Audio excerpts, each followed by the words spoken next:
जब यहाँ पर पानी नहीं था तो हमको दूर दूर से टांकों से पानी लाने जाना पड़ता था। पानी नहीं था तब हम खेती नहीं कर पाते थे और बारिश नहीं होती थी तो अकाल पड़ जाता था। बहुत पानी की समस्या थी यहाँ पे। कच्चा रास्ता था, पानी नहीं ला पाते थे। दूर दूर से पानी हमारी माताएं, बहनें, दादी जी सब सर पे उठा के लाती थी।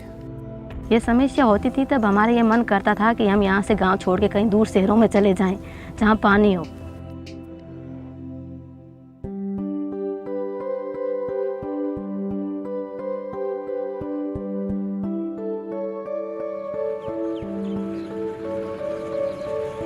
सरकार की मदद के बाद जल कुंड से हम पानी स्टोर कर सकते हैं और उससे हम काम चलाते हैं।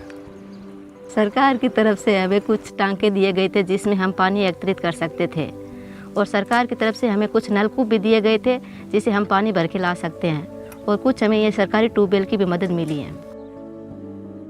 हमारे यहाँ ट्यूबवेल होने से हम खेती करते हैं, फसल हो जाती है, गाय को घास चारा भी हो जाता है, अनाज भी हो जाता है। आने वाले बच्चों को हम ये शिक्षा देंगे कि पानी को कम से कम लगाए, जैसे नहाने, खाने, पीने, जैसे बहुत कम पानी का यूज़ करें जिससे आगे पानी बच सके। जहाँ भी पानी लगे वहाँ पर कम से कम पानी का उपयोग करें। Shekhawat ji, thank you very much first of all for being part of this show. सबसे हम राजस्थान में हैं और आपकी कंस्टिट्यूएंसी जोधपुर में है, तो सबसे पहला सवाल यही कि राजस्थान की बात करें तो दिमाग में पहले तस्वीर जो आती है, मेंटल पिक्चर है कि एक्सट्रीम सूखा, एरिड, और महिलाएं सर पे मटका लेके दूर दूर पानी भरने जा रही हैं। लेकिन बहुत लोगों को शायद ये नहीं पता कि जोधपुर सिटी का जो वाटर लेवल है वो बहुत अच्छा है। ये कैसे हो गया? देखिए, जोधपुर शहर एक रायलाइट की चट्टान पर बसा हुआ है। जब नहर से पानी जोधपुर में पेयजल के लिए आने लगा, एक समय में ऐसी स्थिति थी कि जोधपुर में पीने का पानी लाने के लिए महाराजा जोधपुर, तत्कालीन महाराजा जोधपुर ने पाली जिले के जवाई से लेकर जोधपुर तक एक नहर बनाई थी। लेकिन कालांतर में धीरे धीरे 80 के दशक का आते आते वो नहर सूखने लगी। उस नहर में क्योंकि बांध में पानी नहीं था, नहर में पानी आ नहीं रहा था। ऐसी स्थिति हो गई थी कि जोधपुर में रेल से पानी लाना पड़ा। फिर जोधपुर में इंदिरा गांधी नहर परियोजना से लिफ्ट कैनाल के माध्यम से पानी यहाँ लाया गया। उसके बाद में जोधपुर की जो ट्रेडिशनल वाटर बॉडीज़ थी, जोधपुर का अपना एक बड़ा वाटर विजडम था। यहाँ लगभग शहर के अंदर, भीतरी शहर में लगभग 200 से ज़्यादा तालाब और बावड़ियाँ ऐसी बनी थी जो आपस में सब इंटरकनेक्टेड हैं। उनका पानी विड्रॉल समाप्त हो गया, उनसे पानी उठाना बंद कर दिया। शहर क्योंकि पूरा एक रायलाइट की चट्टान पर बसा है, नीचे धरातल के नीचे रायलाइट की चट्टान है जो नॉन परमिएबल स्ट्रटा है, जिससे पानी नीचे नहीं जा सकता। तो क्योंकि ट्रेडिशनल वाटर सोर्सेज से पानी निकलना बंद हो गया, IIT रुड़की से हमने स्टडी कराई, IIT जोधपुर ने स्टडी की, इन सब ने ये बताया। और जो पानी सीपेज से, सूवेज से जो सीप होकर के जा रहा था वो धीरे धीरे बढ़ता गया। आज स्थिति यह है कि शहर में 100 ट्यूबवेल राउंड द क्लॉक 12 महीने 365 दिन जो है वो पानी निकालते हैं to maintain ground water level.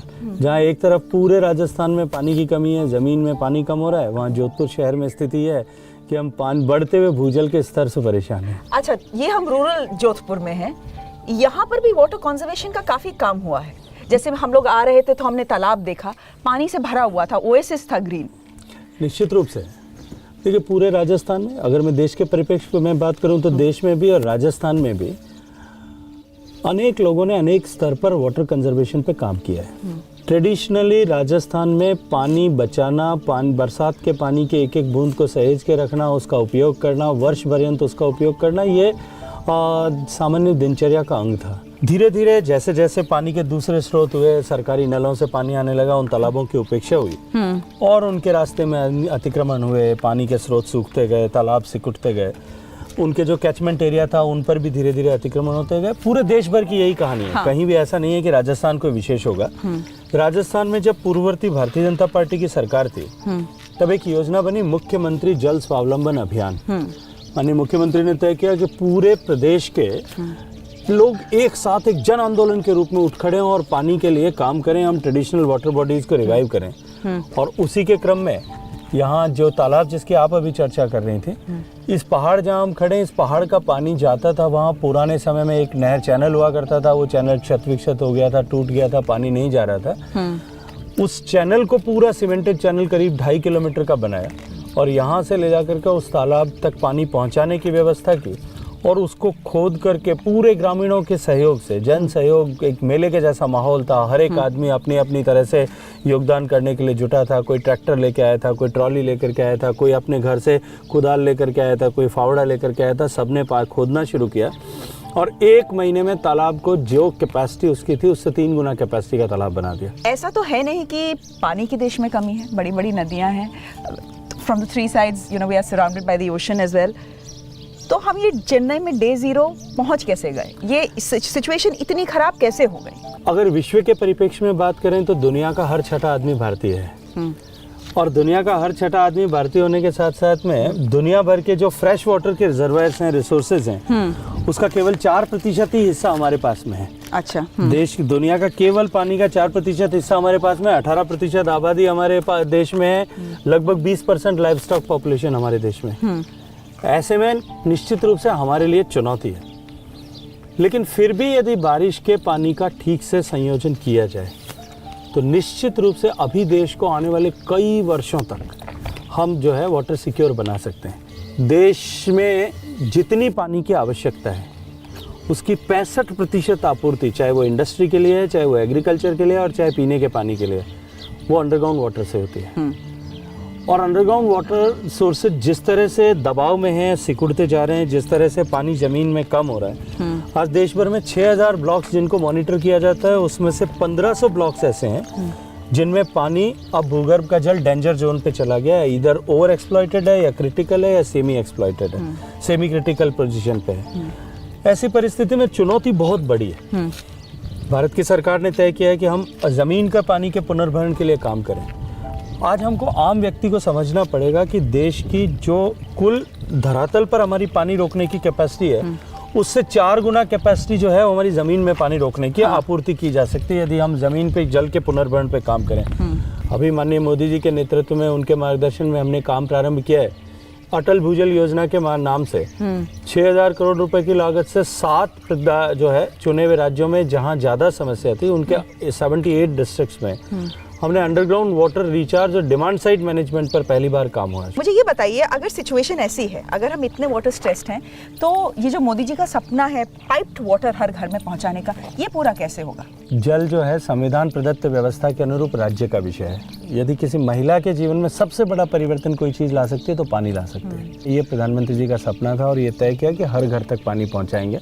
उसके लिए हमने राज्यों के साथ में बैठ करके चर्चा की है। पूरे देश भर में पीने का पानी हर घर में नल के माध्यम से पहुंचे, हम संकल्प के साथ में इसमें काम कर रहे हैं। लेकिन कुल मिलाकर के विषय इतना है कि हमको पानी के उपयोग का अपना जो तरीका है उसमें परिवर्तन करना पड़ेगा। लोगों को व्यवहार में परिवर्तन, आपको भी, मुझको भी, हम सबको भी करना पड़ेगा और हर एक पानी के उपयोगकर्ता को करना पड़ेगा। और माननीय प्रधानमंत्री जी का सपना भी ये है कि ये हर एक आदमी की जिम्मेदारी बने, हर आदमी पानी बचाने के लिए काम करे।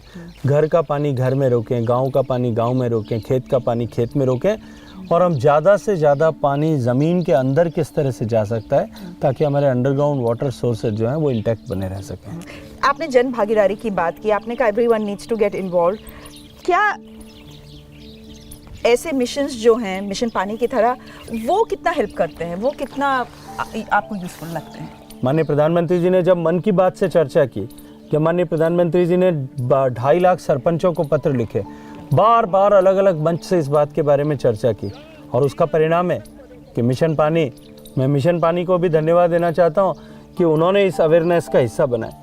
ये सामूहिक यज्ञ है, हर एक को अपनी आहुति इसमें देनी पड़ेगी, हर एक आदमी को जुटना पड़ेगा और सब लोग अगर जुटेंगे तो निश्चित रूप से हम भारत को आने वाली पीढ़ियों के लिए जल समृद्ध देश बना पाएंगे।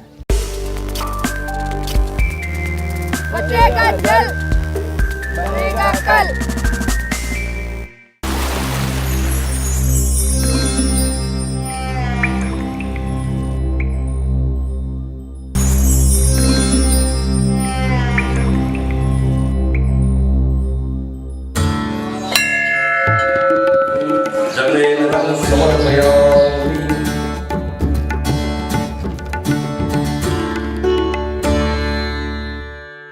Welcome back. Let's just talk a bit about where we are. We are in Sar, which is a small village that is showing the way about how a community can come together to become self-sufficient when it comes to water. The villagers have gathered here to talk about it. We have the minister, the Jal Shakti minister, who belongs to this place, knows this place very closely as well. And we have members from the panchayat as well. Burelal ji, सबसे पहले तो आप हमें ये बताइए कि आज तो हम ये तालाब पूरा भरा हुआ देख रहे हैं और ऐसा लग रहा है कि खूब पानी है गांव में, लेकिन हमेशा ये नहीं था। जब आप छोटे थे या बड़े बुजुर्ग भी यहाँ पे हैं, तो पहले क्या समस्या थी, दिक्कत क्या थी यहाँ पे? पहले हमारे गांव के पास ही कुआं है, उस कुएं से निकालते थे पानी और कुएं से सभी ग्रामवासी पानी पीते थे। यहाँ मेन स्रोत था कुआं और बावड़ी, दो है हमारे सार्वजनिक, उन वो स्रोत थे जल के मुख्य। जब गर्मी आती थी तो क्या होता था गांव में? और सिर्फ इस गांव की नहीं, राजस्थान में जितने गांव हैं, पानी तो पूरा सूख जाता था। देखिए, ये पश्चिमी राजस्थान स्पेशली इस बेल्ट में हाँ। गर्मी में पानी का सेविंग का सबसे बड़ा कंसेप्ट यहाँ था। एक मटकी को पीने के लिए अलग रखते थे, हाथ धोने के लिए और किसी के लिए अलग रखते थे, खारा पानी अलग, मीठा पानी अलग रखते थे, और एक मटकी को कम से कम एक सप्ताह चला रहे थे। और मेहमान आते तो स्पेशली उसको मटकी का मीठा पानी पिलाते थे। हमारे यहाँ स्थिति थी। मुख्यमंत्री वसुंधरा राजे जी के कार्यकाल में मुख्यमंत्री जल स्वामी योजना चली। ऐसे ये कंसेप्ट में इस तालाब को जो हाइट है, कम से कम 15 से 20 फुट तक इसको नीचे बैठाया गया। इसका जो कैचमेंट एरिया है उसको बढ़ाया गया, और जो पीछे जो भाखरी दिख रही है उससे पानी का सोर्सेज, वहाँ से एक नहर बना के, कैनाल बना करके पानी इसमें लाया गया। अब ये तालाब अगर एक बार नेचुरल जो फ्लो वाटर होता है या जो नेचुरल जो नॉर्मल रेन फ्लो होता है उससे भर जाता है, और एक बार भरने के बाद साल भर ये आराम से चलता है। यहाँ से आज की तारीख में रोजाना कम से कम 10,000 से 15,000 लीटर पानी जो है वो लिफ्ट होकर के दूसरे आसपास के ढाणियों और गाँवों में जाता है। ये जो मॉडल है, क्या ये देश भर में रेप्लिकेट नहीं हो सकता? जिस तरह की इज्जत पानी को दी जा रही है, उसकी पूजा की जा रही है, उसको कंजर्व किया जा रहा है, अगर राजस्थान में हो सकता है तो देश के हर हिस्से में हो सकता है। बुंदेलखंड में भी ऐसा अभियान चल रहा है। वहाँ भी सहेली करके एक कार्यक्रम है। महिलाओं ने तय कर लिया कि हमको अपने तालाबों को पुनर्जीवित करना है, और महिलाओं ने मिलकर के उन तालाबों में से लगभग 1000 तालाबों को वापस पुनर्जीवित किया, और उसने पूरी तकदीर बदली है। अभी जैसे हमारे आदरणीय जोगाराम जी बता रहे थे कि इस तालाब के बनने से ग्राउंड वाटर रिचार्ज होकर वाटर टेबल इंक्रीज हुआ है। इस लूनी विधानसभा क्षेत्र का ज़मीन का पानी ओवर एक्सप्लॉइटेड कैटेगरी में था। वो कैटेगरी इम्प्रूव होकर के, जहाँ एक तरफ देश में सब जगह पानी ज़मीन के नीचे जा रहा है, धरातल का पानी कम हो रहा है, यहाँ कैटेगरी इम्प्रूव होकर के हम ओवर एक्सप्लॉइटेड से जो है क्रिटिकल से सेमी क्रिटिकल से होते हुए सेफ जोन की तरफ जा रहे हैं। So it is 5 meters every year जो है वो अपवर्ड ट्रेंड है। तो इस तरह से अगर समाज तय कर ले और हम यदि जल का संरक्षण करें, हम यदि जल को बचाएं, पानी का ठीक से उपयोग करें, विवेकपूर्ण उपयोग करें, सो इट इज़ जो कॉन्सेप्ट पूरी दुनिया में आज जो बात करते हैं कि no form of water is waste water. हाँ। सो हर एक फॉर्म का अलग अलग जैसा उपयोग हो सकता है वैसा उपयोग करके गांव के लोगों ने, and it's a traditional wisdom, कुछ सिखाया नहीं है, पीढ़ी परंपरा से ये जो यहाँ की हार्डशिप थी उसने अपने आप लोगों को सिखाया है। जब आप लोग छोटे छोटे थे तो क्या बहुत दूर से पानी लाना पड़ता था? क्या इतनी किल्लत थी कि लोग गांव छोड़कर जा रहे थे? थोड़ा सी उस बारे में बताओ। हम दूर जाकर पानी लाते थे। हाँ। और कुएं में से भी सींच के लाते थे। हाँ। और तालाब में भी सर पर उठा के दूर जाके पानी लाना पड़ता था। जब पानी नहीं रहता था तो किस तरह की दिक्कत आप लोग फेस करते थे, और अब आप लोगों के लिए जिंदगी कैसे बदली? हमारे गांव में तो पेयजल की बहुत ही समस्या थी। कल परसों तक की खारा पानी था। बीजेपी की सरकार आई, जसवंत सिंह बिश्नोई साहब मंत्री बने, जब हमारे यहाँ मीठा पानी आया था। मैंने तो कभी मीठा पानी देखा ही नहीं पहले। तो क्या पहले ऐसा होता था कि लड़कियों को पानी लेने भेज दिया जाता था इसलिए स्कूल नहीं जाती थी, अब स्कूल रेगुलरली जा रही हैं? बिल्कुल सही है। वो बावड़ी बेरी बोलते थे ना। हाँ। उसमें 20-20 डोले डालते थे, तो एक लड़की बैठती थी, 2 लोटा पानी 1 घंटे से बाहर आता था। तो स्कूल कब जाए टाइम पे, बताओ। So Shekhawat ji, that means कि अगर गांव में वाटर सफिशिएंसी है, सेल्फ सफिशिएंसी है, that also results in women empowerment, you know. Certainly now after water self sufficiency उनको सबसे पहले मुक्ति मिली है, and since they had to walk almost a mile every day और 2 miles 3 miles every day for fetching the water for their domestic purposes. अब उनको क्योंकि पानी लाना नहीं पड़ता तो वो जो 2-3 घंटे थे वो बचते हैं। अब वो स्कूल जा सकती हैं, पढ़ाई कर सकती हैं, दूसरे काम में अपना हाथ बटा सकती हैं। निश्चित रूप से उनके जीवन में इससे फ़र्क पड़ा है। और माननीय प्रधानमंत्री जी ने अभी जो जल जीवन मिशन, हर घर तक पीने का पानी पहुंचाने का संकल्प किया है, उसमें भी ये तय किया है कि हम गांव के पानी का प्रबंधन गांव के लोग करें, और वो जो गांव की पानी समिति बने उसमें या तो सब महिलाएं हों या 50% हो, अच्छा। ताकि उनके पास में पानी को सहेजने की जो नेचुरल जो प्रतिभा Instinct है, है, हाँ। जो इंस्टिंक्ट है वो बनी रहे और उसका उपयोग भी हो, और उसके कारण से उनकी जो है शक्ति गांव में बढ़े। तो यानी कि शो को खत्म करना है तो महिलाओं के साथ ही खत्म करना है, बिल्कुल। क्योंकि और सबसे जो नजदीक का रिश्ता है पानी का वो महिला के साथ ही है। आप लोग पानी के लिए और इस तालाब के लिए आपके पास एक गाना भी है, प्रार्थना है शायद, वो आप हम लोगों को गा के सुना दीजिए।